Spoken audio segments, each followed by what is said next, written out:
Hi everyone, this is Paul Vail with Homesteading Ways, and today we are going to talk about our third episode of our coin collecting series. Our third episode is going to be on wheat pennies. Why did we choose wheat pennies? Well, because wheat pennies is the second most U.S. collected coin there is, next to the state quarter. State quarter, of course, being number one, and Lincoln wheat pennies. Most everybody has collected wheat pennies or seen them at one time or another. And a little bit of history about the Lincoln wheat penny was it was minted from 1909 till 1958, and then we went to the memorial back Lincoln wheat penny. Same face, but the reverse changed in 1959. A little more history about the Lincoln wheat penny is that the designer of the Lincoln wheat penny, for the back of it being a reef, and it says 1 cent on it, was a man by the name of Victor David Brenner.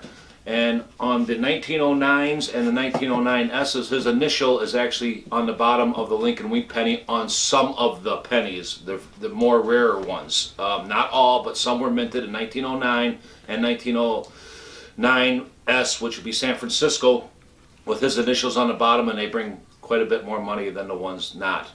Another great thing about the Lincoln wheat penny, the early Lincoln wheat pennies, and what I mean by the Lincoln early wheat pennies is the Lincoln wheat pennies pre-1939. So from 1909 to 1939, they bring an exceptional more amount of money than the later wheat pennies do. In fact, and probably the reason for it is because the early wheat pennies were minted in the millions, and when you get to the ones from 1940 and above, they were minted in the hundreds of millions. So it's just a rarity. So with the Lincoln, early Lincoln wheat pennies, the first thing that we do is when we get a bunch of Lincoln wheat pennies is we separate the younger ones from the older ones, just so that we have two different piles and we actually know which book to put them in, because to collect the Lincoln wheat pennies, it actually takes two of the books. So you have the first book that goes from 1930, from 1909 to 1940, and then the second book, of course, will go from 1941 through 1958. So it does take two books, except my own personal coin collection of wheat pennies is I found one album that I'm able to collect all of them in one album. So that's my own personal one. But most of the time, this is kind of a rare binder to find. Most of the time it'll take two books to put yours in. So what we do when we're bored in the winter months and we're looking to add value and to our coin collection and to have some fun is I just go to my local coin store. And as I said in the other video of coin collecting, is you really want to get to know your local coin collector.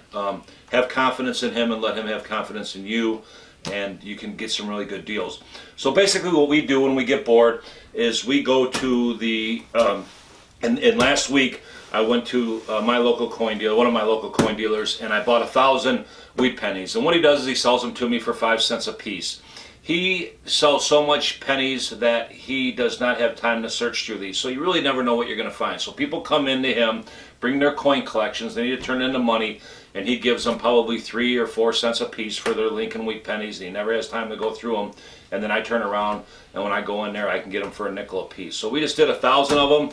And what we're going to do in a little bit of this video is we're going to shut the video off, and we're going to search through these. And what we're going to do first is we're going to separate the old ones and from the newer wheat pennies into two different categories, so then we know which book that to fill them in and to see kind of what kind of finds that we can find.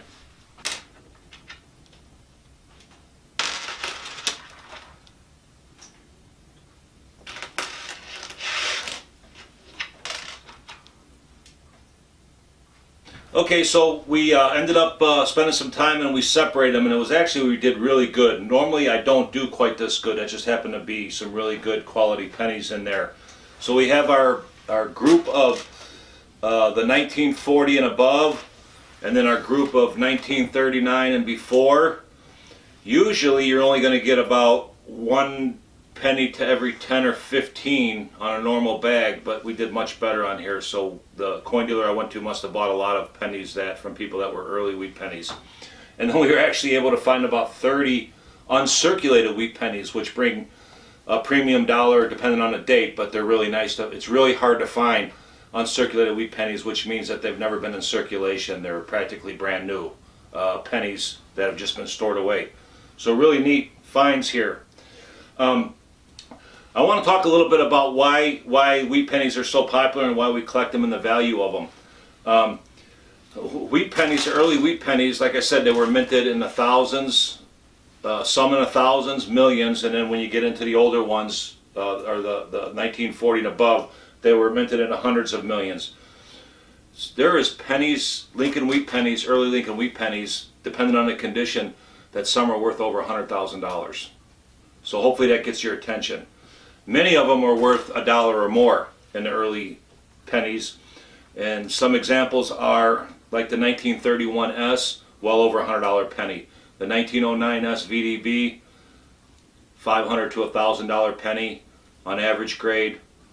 Hundreds of thousands when it gets up to the huge, up to the high quality ones.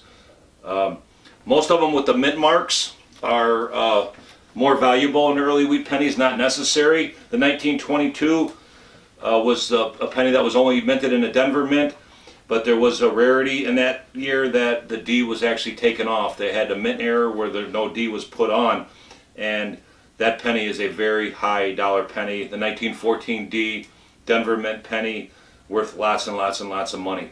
So there are some very rare pennies out there that are worth lots of money, and you never know when you're going to find them. I've been doing this for well over 20 years, and I have found the 1922D 3 times before searching for it. I have found I found a 1931S. I found some other very key date and semi-key date Lincoln wheat pennies. So it is fun, and it's really worth your time to do this. Now, I bought $50 worth of pennies for my coin dealer to go through, and about 1,000 pennies. You don't have to do that. You can go buy $10 worth just to go through and start filling up your sets. You get with your coin dealer and buy whatever you can afford, but it is an investment, and it's fun project to do. With these here, I didn't notice, I don't know what Sandra found, but I did notice we found some really good dates on here. I found a 1924S, I found some 1933s, some 1933Ds, a lot of 1912s, some 1909s. We found like about 5 or 6 1909s, and I haven't gone through and looked to see if they have a VDB on them or not. And what we're going to do is we'll fill these sets first because we like the early ones better than then we'll start filling up our sets in some books with these ones. And the rest of them that I don't want, I'll either hang on to them or I'll resell them on eBay, or I will take them back to the coin dealer, and I'm not going to get what I paid for those, but I made my money back by searching through these. So it's really fun to do, and you can really increase the value of your collection really quickly. Another thing I wanted to mention with the Lincoln wheat penny, I like to talk about mint marks on each one of the coins that we go through in our series. And the mint mark on the Lincoln wheat pennies is always under the date on all of them. So you don't have to worry about looking for the back or different ones. So if there's no mint mark underneath the date, it is P, Philadelphia Mint. If it is a D underneath there, it was minted in Denver. And if it was an S, it was minted in San Francisco. So I think that's about all we need to talk about for wheat pennies at this time, and I hope that everybody enjoyed this video. I hope that you found interest in it. If you like this video, thumbs up us, subscribe to our channel, and our next week's video will be on the JFK half dollars, one of the most beloved coins that Americans collect.